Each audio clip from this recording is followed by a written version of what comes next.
VK news, राष्ट्र के नाम। नमस्कार, दमदार बहस देख रहे हैं आप। मैं हूं आपके साथ हेमंत केवरिया। दमदार बहस एक ऐसा शो है जिसका मकसद है आपके मुद्दों को हुक्मरानों तक अपने मंच के माध्यम से पहुंचाना, ऐसी बहस को परोसना जिसका कोई सार्थक अर्थ निकले, जो किसी निष्कर्ष पर जाकर पहुंचे। दमदार बहस में हम उन सभी मुद्दों को उठाते हैं जिनसे आपका सीधा सीधा सरोकार हो, यानी कि मुद्दे आपके, मंच हमारा, जवाब देंगे हुक्मरान, क्योंकि हम पूछेंगे दमदार बहस में दमदारी के साथ दमदार सवाल।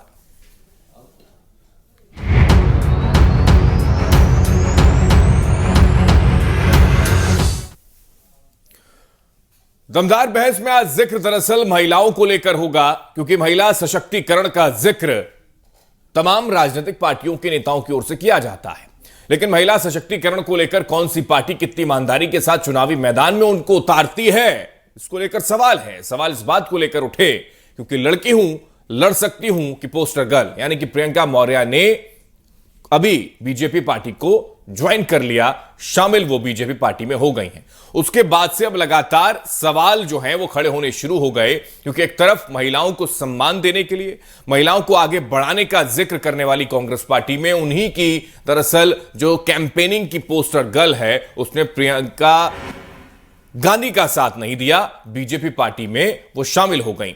क्या उन्होंने कहा है वो आपको दरअसल सुनाते हैं, लेकिन उससे पहले हम आपको एक ऐसी आवाज भी सुनाएंगे जिसमें महिला कार्यकर्ता कांग्रेस पार्टी की जो है वो खफा हो गई, नाराज हो गई और रोने लगी हैं। क्या कह रही हैं टिकट ना मिलने पर, जरा सुनिए। लोगों को पूछा नहीं जाता है, क्षेत्र से निकाल के एक तरफ कर दिया जाता है।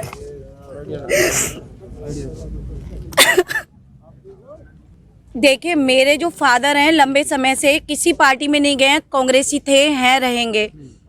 मैं एक लड़की हूँ, गवर्नमेंट सर्वेंट भी रही हूँ। सर्वाइव अपना जीवन चलाने के लिए इंसान जॉब भी करता है, जीवन यापन करने के लिए इंसान जॉब भी करता है। मैं जॉब में भी रही हूँ। मैं जब से पैदा हुई हूँ तब से ही कांग्रेसी हूँ।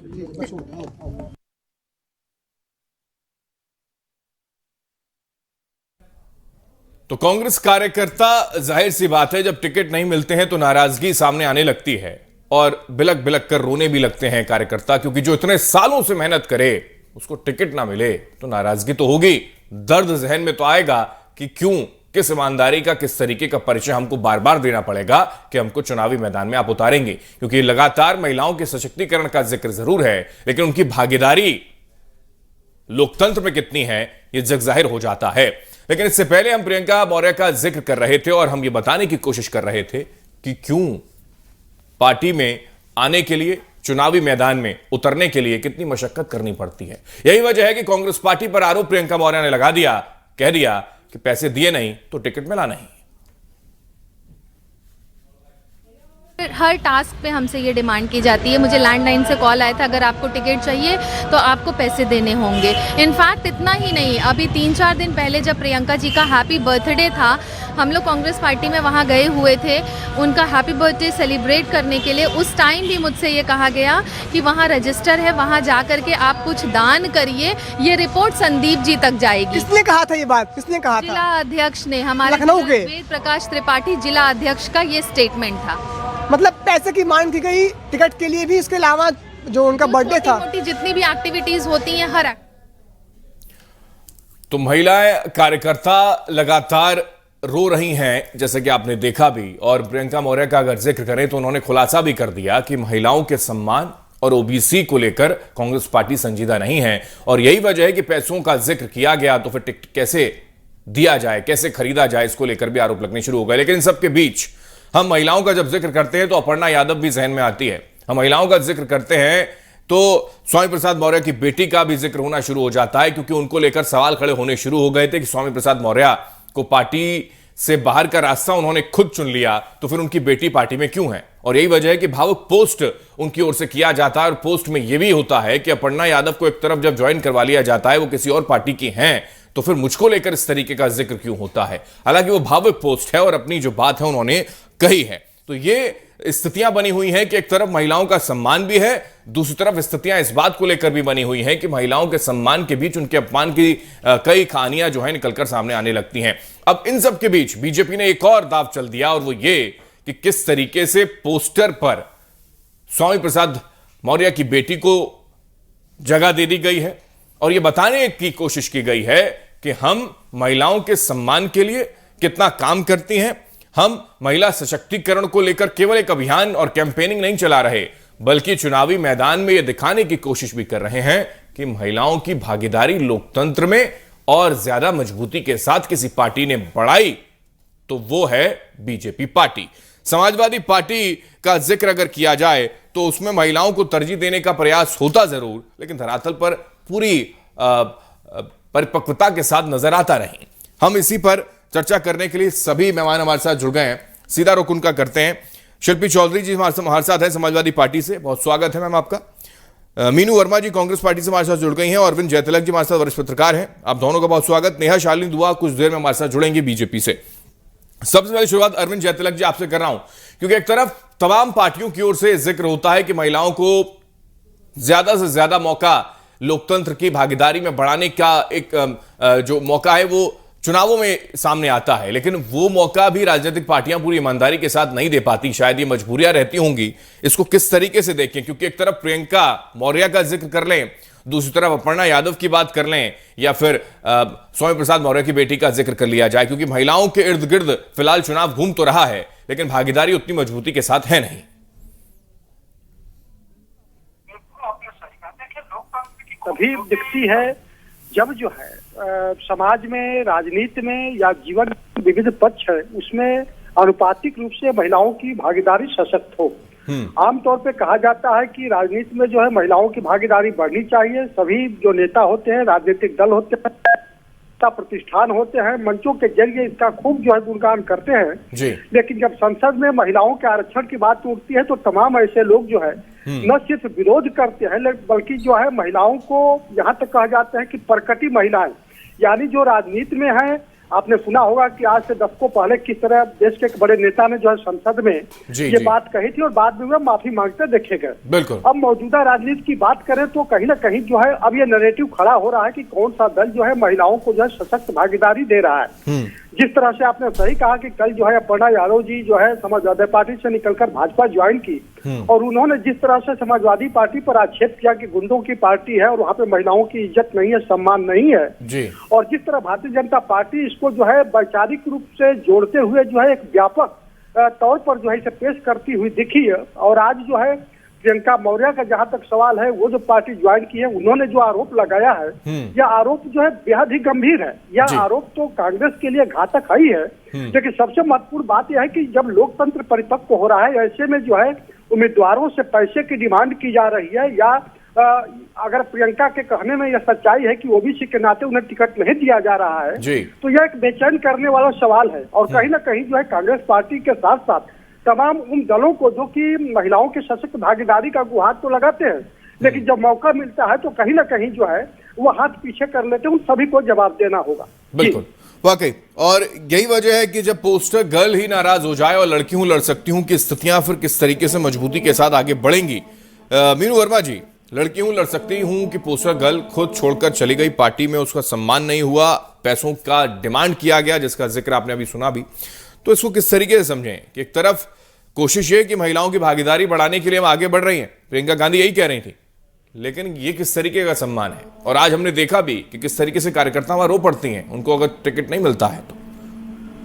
देखिए, मैं सबसे पहले तो सम्मान के ऊपर एक बात आपसे कहना चाहूंगी कि इससे बड़ा क्या सम्मान हो सकता है कि कांग्रेस के पोस्टर पे आप छाई हुए हो, इतनी बड़ी कैंपेनिंग का आप मुख्य चेहरा बन रहे हो, लेकिन ये आरोप जो उन्होंने पार्टी के ऊपर लगाए हैं कि उनसे पैसे की डिमांड की गई है, ये सरासर गलत है, बिल्कुल बेबुनियाद इल्जाम है। मैं इस बात को सिरे से खारिज करती हूँ क्योंकि इतनी बड़ी अपॉर्चुनिटी, इतना बड़ा अवसर उनको कांग्रेस पार्टी ने दिया है पार्टी की सेवा करने के लिए। देखिए, टिकट मिलना ना मिलना एक अलग बात है, लेकिन आरोप लगाना ये तो हर पार्टी का, मतलब हर पार्टी में ये चीजें देखी जाती है चुनाव के समय पर। कैसा मैकेनिज्म कांग्रेस पार्टी का है जिसको आप पोस्टर गर्ल बनाती हैं और उसको ही मौका पार्टी में नहीं दिया जाता या दिया जाता है, इस पर मंथन चिंतन होता है, क्या समझें इसको? क्या ये स्थिति है, ये क्या मैकेनिज्म कांग्रेस पार्टी का है? इतना बड़ा फेल्योर कि कोई पोस्टल गर्ल आपने उसको बनाया और वही सामने आकर कह दे कि पैसों की डिमांड की गई इसलिए टिकट नहीं दिया गया। मीनू वर्मा जी, आपकी तो गैंग रेप पीड़िता की माँ है, वो उनकी पैसे की आर्थिक स्थिति क्या है ये सब लोग जानते हैं, पूरा देश जानता है उनकी क्या आर्थिक स्थिति है। लेकिन उनको मौका दिया गया पार्टी की तरफ से कि क्या उनसे किसी पैसे की डिमांड की गई है? हमने पार्टी ने जितनी भी महिलाओं को टिकट गया उनमें से ज्यादातर औरतें और महिलाएं ऐसी हैं जो अत्याचार से पीड़ित हुई है, जिन्होंने कहीं ना कहीं लाइफ के अंदर संघर्ष किया, अत्याचार को सहा है। और मैं इनमें से कई महिलाओं को व्यक्तिगत रूप से जानती हूँ जिन्होंने वास्तव में ही अत्याचारों को सहा है। जैसे कि एनआरसी के ऊपर जो अपना ये प्रोग्राम चल रहा था जगह जगह देश में, दिल्ली में जहाँ जहाँ बैठी थी, तो वहाँ पे शपथ हमारी जो है सदफ जहाँ जफर करके है मैडम, उनको भी टिकट दी गई है पार्टी की तरफ से। मेरा सवाल आपने सुना नहीं मीनू वर्मा जी, मेरा सवाल सिंपल सा था कि जिसको आपने पोस्टर पर जगह दी वही लड़की आपके खिलाफत में उतर जाती है, वही लड़की कहती है कि पैसे को लेन देन को लेकर मुझसे टिकट का जिक्र किया गया, पैसे मांगे गए टिकट को लेकर और मुझे जगह नहीं दी गई, और वो कहती है कि महिलाओं का सम्मान यहाँ नहीं है, यहाँ पर ओबीसी को को लेकर तरजीह नहीं दी जाती, वो ये कह रही है। ये प्रियंका मौर्य जी का दुर्भाग्य कहूंगी मैं इस बात में। दुर्भाग्य का मतलब समझ रहे हो ना? इतना बड़ा अवसर उनको पार्टी ने दिया, पोस्टर गर्ल के नाम से मशहूर हुई। ये किसकी वजह से हुआ है? सिर्फ कांग्रेस पार्टी की वजह से। वरना कौन जानता था उनको प्रियंका मौर्य कौन थी कौन नहीं थी? एक पोस्टर में छपने के बाद उनको पोस्टर गर्ल की उपाधि मिली। कांग्रेस की इतनी बड़ी चुनावी कैंपेनिंग के अंदर वो मुख्य चेहरा रही, और बावजूद इसके इन्होंने कांग्रेस पार्टी पर आरोप लगाया।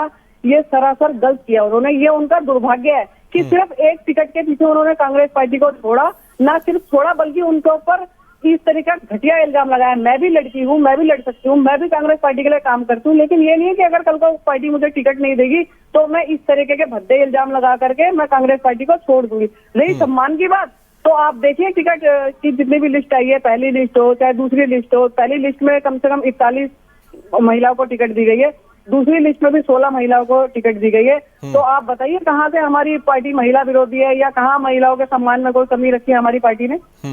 नहीं ठीक है, वो सम्मान और मान का जो जिक्र है वो दरअसल दिखता है इस बात को लेकर, क्योंकि बीजेपी इसको लेकर कह रही है कि आपने जगह नहीं दी, हम जगह देंगे, और उनको शामिल कर लिया पार्टी में। हमारे साथ नेहा चाली दुआ भी जुड़ गई हैं बीजेपी से।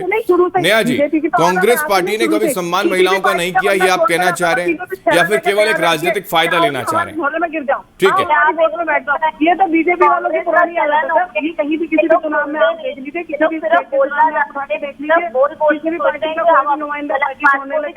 बीजेपी फटाफट तैयार। ठीक है, मीनू जी मैं आ रहा हूँ, मैं एक बार बात सुन लूँ नेहा चाली जी की, उसके बाद मैं आपके पास मौका दूंगा आपको। कहिए नेहा जी। कांग्रेस पार्टी आज इतनी बौखला पार्टी है और महिला विरोधी पार्टी है, मैं इसे इसलिए कहूंगी क्योंकि सिर्फ ये प्रियंका मौर्य की बात नहीं है, वो पैसे लेके टिकट गई, मतलब इससे पैसे मांगे गए, तब इन्होंने प्रियंका जो है पैसे नहीं दिए तो उनको टिकट नहीं दी।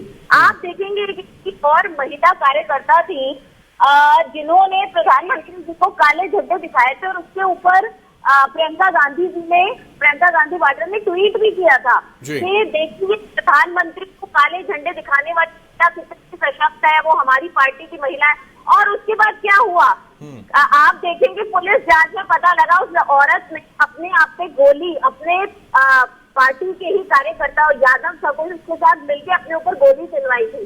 अब प्रियंका गांधी वाड्रा का कोई ट्वीट क्यों नहीं आया? क्योंकि वो तो उन्हीं की पार्टी की। इसका मतलब ये पार्टी जो है साजिश करती है, महिलाओं का उपयोग करती है पुरुषों को नीचा दिखाने के लिए। तो कहीं ना कहीं ये पार्टी आज ऐसी बन गई है कि महिलाओं का सिर्फ और सिर्फ इनको यूज करना होता है। नहीं तो ये राजनीतिक लाभ तो आप लोग भी लेते हैं ना, आपने भी उसको शामिल पार्टी में कर लिया और ये बताने की कोशिश की कि कांग्रेस पार्टी सम्मान नहीं करती, हम कर रहे हैं। हम तो महिला विरोधी नहीं, आप देखिए समाजवाद हमारी मंत्रिमंडल में प्रधानमंत्री नरेंद्र मोदी ने आज तक इतना बड़ा जो मंत्रिमंडल विस्तार है, कोई आप पुराना इतिहास निकाल के देख लीजिए, उसमें बताइए कि कितनी महिलाएं मंत्रिमंडल में होती थी। 12 महिलाएं हमारे इसी कार्यकाल में, जो प्रधानमंत्री जी के कार्यकाल में इस मंत्रिमंडल में है, तो और 12 ही हमारी जो उपराज्यपाल है वो भी महिलाएं, उनको भी जगह दी गई है। तो हमारी जो पार्टी है वो महिलाओं को सम्मान देना जानती है, महिलाओं को ऊपर दर्जा देना चाहती है, उनको टिकट देती है और महिलाएं जो है हमारी पार्टी में बहुत ही सुरक्षित महसूस करती है। लेकिन कांग्रेस पार्टी और समाजवादी पार्टी, आप देखिए समाजवादी पार्टी बहुत महिलाओं की बात करते थे, आज समाजवादी पार्टी का क्या हाल है कि उनकी अपनी बहू बेटियां जो है उनकी पार्टी में नहीं है और हमारी पार्टी में को ज्वाइन कर रही हैं। तो आप खुद सोच के बताइए कि आज के टाइम में केवल एकमात्र भाजपा ही ऐसी पार्टी है जो महिलाओं का सम्मान करती है और महिलाएं वहां आके अपने आप को सुरक्षित महसूस करती है। यही कारण है कि और पार्टियों को छोड़ के, चाहे वो कांग्रेस हो, चाहे वो सपा हो, चाहे वो बसपा, वो भाजपा को ज्वाइन करना चाहती हैं। क्योंकि भाजपा, ठीक है मीनू वर्मा जी इस पर कमेंट कर दीजिए, उसके बाद मैं मीनू वर्मा जी आपके पास आ रहा हूँ, लेकिन शिल्पी जी हमारे साथ जुड़ी हुई है, उनको एक बार ले लेते हैं। शिल्पी जी, ठीक है मीनू जी आ रहा हूँ, पहले एक बार शिल्पी जी को जोड़ लेते हैं। ओके शिल्पी चौधरी जी, ठीक है मीनू जी आ रहा हूँ। पार्टी की बात थी, मैं तो औरों की भी बात करी है, जैसे कि अभी आपको बताया मैंने। ठीक है नेहा जी प्लीज, मैं आ रहा हूँ मैं आपके पास।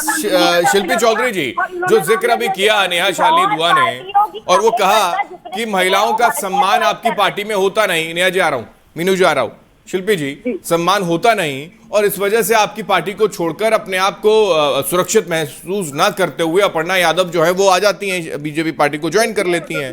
ये एक एग्जांपल के तौर पर उन्होंने इसको पेश किया। हालांकि ये साफ है कि समाजवादी पार्टी ने कितनी महिलाओं को टिकट दिया है, ये भी समझना जरूरी है। मीनू जी आ रहा हूं मैं आपके पास, प्लीज एक बार शिल्पी जी से बात कर लूं जी। देखिए ऐसा है कि अपर्णा यादव को अगर महिला सशक्तिकरण की मिसाल मान करके ये बातें कही जा रही हैं या अपर्णा यादव की राय बनाई जा रही है, तो मैं कहूँगी कि ये पूरी बहस ही बिल्कुल गलत दिशा में जा रही है। क्योंकि समाजवादी पार्टी में बहुत पुराने समय से, लंबे समय से माननीय सुशीला सरोज जी हमारी सांसद रही हैं, रीता जया भादवी जी रही हैं, लीलावती कुशवाहा रही हैं, रचना कोरी रही हैं, पूजा पाल रही हैं, जयप्रदा भी हमारे पार्टी की ही देन है। तो ये जो अपर्णा यादव के साथ दिक्कत ये है कि वो अति महत्वाकांक्षी महिला हैं जो कि बिल्कुल भी जनता के बीच में नहीं जाना चाहती। इसी का नतीजा है कि जब उन्हें कैंट विधानसभा का चुनाव टिकट दिया गया था तो वो बहुत बुरी तरीके से हार का उन्होंने सामना किया था। और हर बार ये नहीं हो सकता कि आप सिर्फ परिवार पर दबाव बना करके, जैसे कि अभी भी हो रहा है कि भारतीय जनता पार्टी को सिर्फ एक वो मोहरा मिल गया कि नहीं देखिए परिवार की बहू से कोई मतलब नहीं होता। जनता के बीच में जो होगा वही जनता का नेता होगा और उसी को टिकट मिलेगा।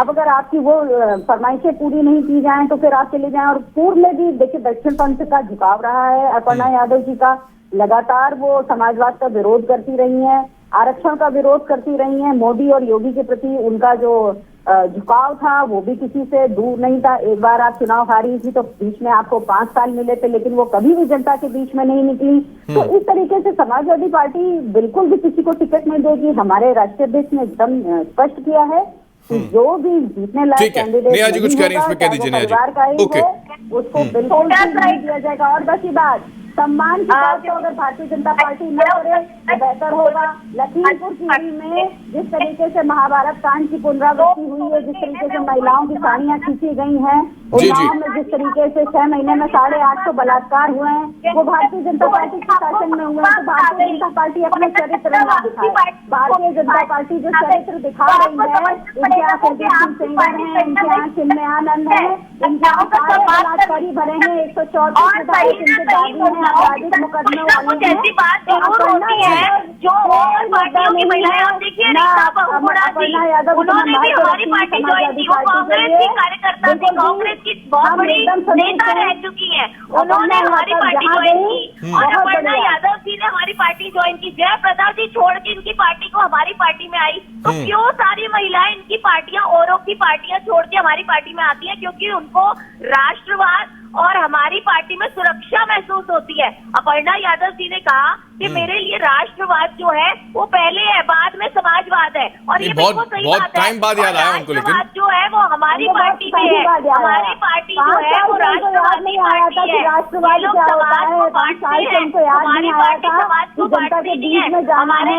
अपर्णा यादव जी एक ऐसी नेता है जो 5 साल से घर के अंदर दुखी हुई थी और 5 साल बाद विधानसभा चुनाव के समय उनको याद आया कि भाई मुझे अपने आप को अपना बचाव भी करेंगे ना समाजवादी पार्टी की वो प्रवक्ता है शिल्पी जी। तो नेहा जी आप अपना आरोप लगा देंगे तो उसका जवाब तो देंगे ना वो, तो इसलिए वो जवाब दे रही हैं। जी। ये थ्रू आउट आरोप सुनने की बजाय सिर्फ बोल रही थी, ये सुन नहीं रही थी। हाँ। तो सुनने का भी धैर्य रखिए शिल्पी जी। नहीं, उन्होंने कहा कि राष्ट्रवाद और राष्ट्र सर्वोपरि का जिक्र आप कर रही हैं जो, वो उनको बहुत देर में याद आया, अपर्णा यादव को, वो ये कह रही हैं।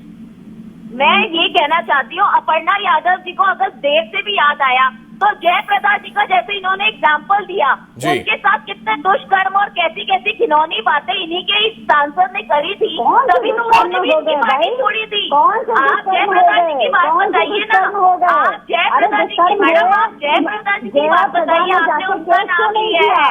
आप मुझे ये बताइए, अपर्णा यादव तो आज जयप्रदा और अपर्णा यादव बिल्कुल एक पल्ले में खड़ी हुई हैं। जो जयप्रदा की वही अपर्णा यादव है, बिल्कुल जो पल्ले में खड़ी हुई हैं दोनों महिलाएं, दोनों गलत होती है, दोनों का जनता से कोई लेना देना नहीं, और दोनों मिलकर भारतीय जनता पार्टी के पास जाकर अपना व्यक्तिगत चरित्र दिखा रही है। ठीक है, ओके। हमारा कोई व्यक्तिगत नहीं ले दीजिएगा। आप अपर्णा जी को टिकट दीजिए ना, आप अपर्णा जी को टिकट दीजिए। हमारे ठीक है, चलिए ठीक है, मैं नेहा जी आपकी बात को आगे ले जाऊंगा। और ठीक है नेहा जी, ओके नेहा जी, क्योंकि आप लगातार ट्रैवल कर रही हैं तो आपकी आवाज प्रॉपर मेरे को नहीं मिल पा रही। मैं आ रहा हूं आपके पास नेहा जी, लेकिन मैं शिल्पी जी आपसे भी सवाल लूंगा कि कितनी ऐसी महिलाएं जो असुरक्षित नहीं बीजेपी या कांग्रेस में, जो सुरक्षित महसूस करती हैं समाजवादी पार्टी में। एक आधा एग्जांपल दे दें इनको भी, फिर वो शायद समझ में आ जाए इनके। एक भी बता दें जो यहाँ से छोड़ के इनकी पार्टी में आई हो। हाँ कहिए। नहीं, हमें कोई फर्क नहीं पड़ता कि कौन हमारी पार्टी में फर्क नहीं ना, जवाब तो दीजिए। आपके पास इस बात का कोई जवाब नहीं है। इनकी पार्टी की एक भी महिला हमारी पार्टी में, इनकी पार्टी में अनेकों महिलाएं हमारी पार्टी में आई है, हमारी पार्टी की एक भी महिला का नाम। ठीक है, नहीं महिला सशक्तिकरण का तो अभियान आप चला रहे हैं ना बीजेपी वाले, वो समाजवादी पार्टी वाले नहीं चला रहे ना। ओके, मीनू वर्मा जी कुछ कह रही है, जोड़िए मीनू वर्मा जी, कहिए आपने कितनी पार्टी छोड़ के चली गई, कितनी पार्टी आपकी शामिल हो गई महिलाएं, बताइए। टिकट मिलने में ही है, तो मैं तो ऐसा मानती नहीं हूँ कि टिकट मिलने से ही सम्मान होता है महिलाओं का। और अगर ये बीजेपी वाले ऐसा मानते हैं कि टिकट मिलने से ही सम्मान होता है, नहीं टिकट दिया नहीं अभी, अपर्णा यादव को टिकट नहीं दिया, शायद मंत्रालय दे दे उनको, टिकट नहीं दिया उनको अभी। तो टिकट अनाउंस कीजिए, अभी तक किसी लिस्ट में उनका नाम क्यों नहीं आया है? मेरी मांग है कि अपर्णा यादव को टिकट देना चाहिए, और पता चले कि शून्य जनाधार वाली महिलाएं जो जितनी बड़ी भारतीय जनता पार्टी को पता चलेगा। इतना काम तो बीजेपी पार्टी ने भी किया है, इतना काम शिल्पी जी बीजेपी के संगठन भी करता है कि कौन जनाधार वाला नेता है और कौन नहीं। ओके ओके, इतना कहना चाहूंगी जी कहिए नेहा जी, कहिए। जी, अभी तक इन लोगों ने एक बार भी इस बात को साबित नहीं किया कि हमारी पार्टी की कोई एक भी महिला इन लोगों की पार्टी में ज्वाइन किया हो, कोई भी नहीं ऐसी। क्यों? क्योंकि हमारे यहाँ जो है महिलाएं सुरक्षित भी है, और महिलाओं को वो जो उनका अधिकार है, हक जो है, जो वाकई में वो हकदार है, वो हमारी पार्टी देती है। आज से पहले मैंने जैसे कहा, इतिहास गवाह है कि इतना बड़ा मंत्रिमंडल विस्तार में कोई भी महिलाएं जो थी उनकी भागीदारी मात्र एक इक्का दुक्का होती थी या 3 होती थी। हमारे यहाँ सबसे ज्यादा महिलाओं को तवज्जो दी गई प्रधानमंत्री नरेंद्र मोदी द्वारा। फिर उपराज्यपाल जब बनाई गई तो आज तक कोई भी पार्टी बताते हैं उन्होंने कितनी महिलाओं को उपराज्यपाल बनाया। हमारे यहाँ उपराज्यपाल इतनी ज्यादा तवज्जो दे दी कि मानव संसाधन मंत्री। नहीं, आप मुझे ये बताइए ना, आप मुझे सिर्फ ये बताइए कि हमारी पार्टी के एक भी महिला का नाम बताइए कि हम लोग यहाँ के नोटबंदी से क्या फायदे हुए हैं? ऐसी मंत्री लेके आए हैं आप लोग, आपने देश का बेड़ा गर्क कर दिया, मंत्री लाने चाहिए। चलिए ठीक है, मैं शिल्पी जी और नेहा जी प्लीज माफी के साथ रोक रहा हूँ। मीनू वर्मा जी बहुत देर से कुछ कह रही हैं, एक बार मीनू वर्मा जी को सुन लूं मैं, फिर उसके बाद मेरे को एक ब्रेक लेना छोड़ा, तो उसके बाद वापस आ रहा हूँ। मीनू वर्मा जी अपनी बात कर दीजिए प्लीज। जी देखिए, कांग्रेस पार्टी ने शुरू से महिलाओं को हमेशा अग्रिम श्रेणी में रखा है। आज चाहे आप बात कर लीजिए इंदिरा गांधी जी की, चाहे आप बात कर लीजिए प्रतिभा पाटिल जी की, और भी बहुत सारी महिलाएं हैं जैसे कि शीला दीक्षित। नहीं, वहां पर परिवारवाद वाली बात कर देते हैं बीजेपी पार्टी वाले कि परिवार बढ़ा रहे हैं आप लोग, तो वो इस तरीके का जिक्र करना शुरू कर देते हैं। शीला दीक्षित जी कौन से परिवार से आप बताइए ना? जी 15 साल दिल्ली के मुख्यमंत्री रही है, दिल्ली का उन्होंने चेहरा मोहरा सब कुछ बदल दिया है। दिल्ली को A1 क्लास सिटी बनाने की कोशिश की गई थी, ठीक है, उन्होंने बिल्कुल उस पर खरी उतरी हैं। और शीला जी किसी परिवार से, ऐसे मुख्य परिवार से कोई ताल्लुक नहीं रखती थी, ठीक है। आप देखिए परिवारवाद कहाँ है? मनमोहन सिंह जी ने 15 साल राज किया प्रधानमंत्री के पद पे, उनमें कहाँ परिवारवाद? बताइए, सुरक्षा महसूस क्यों नहीं कर पाती लड़कियां आपकी पार्टी में? यहाँ परिवार तो बात ऐसे बेसिकली मीनू वर्मा जी ऐसे कई एग्जांपल हैं। अब प्रियंका चतुर्वेदी का ही जिक्र कर लें तो उन्होंने भी एक आरोप लगाया था, उसके बाद पार्टी छोड़ दी थी, उन्होंने शिवसेना ज्वाइन कर ली थी, है ना। वो अलग बात है कि वो गठबंधन के साथ आगे बढ़ गए हो, ठीक है, वो मजबूरी है कि पार्टी उनके साथ गठबंधन कर ले महाराष्ट्र के अंदर, वो अलग बात है। ऐसे कई एग्जाम्पल है जिस पर मैं जाना नहीं चाहूंगा, लेकिन ठीक है, आपने अपनी बात रखी, अच्छी बात है। और महिलाओं को लेकर अगर पार्टी सोच रही है तो वो दिखना चाहिए धरातल पर की स्थितियां क्या है, कि लड़ती हूं लड़ सकती हूं कि पोस्टर गल अगर चली जाए तो ये बहुत बड़ा फेलियर मैकेनिज्म का कांग्रेस पार्टी का है। आप मैनेज नहीं कर पाए उस चीज को, और इसी वजह से इसका लाभ बीजेपी पार्टी वाले नेता और बीजेपी पार्टी उठा रही है। यहाँ पर एक छोटे से ब्रेक के लिए रुक रहे हैं, और ब्रेक के बाद अरविंद जैतलक जी आपसे भी समझने की कोशिश करेंगे कि महिला सशक्तिकरण का केवल जिक्र है जुबान पर, धरातल पर है या नहीं। छोटे से ब्रेक के बाद। ये है ड्रीम मीडिया नेटवर्क और आप देख रहे हैं देश का पहला 24/7 digital news channel VK news, राष्ट्र के नाम।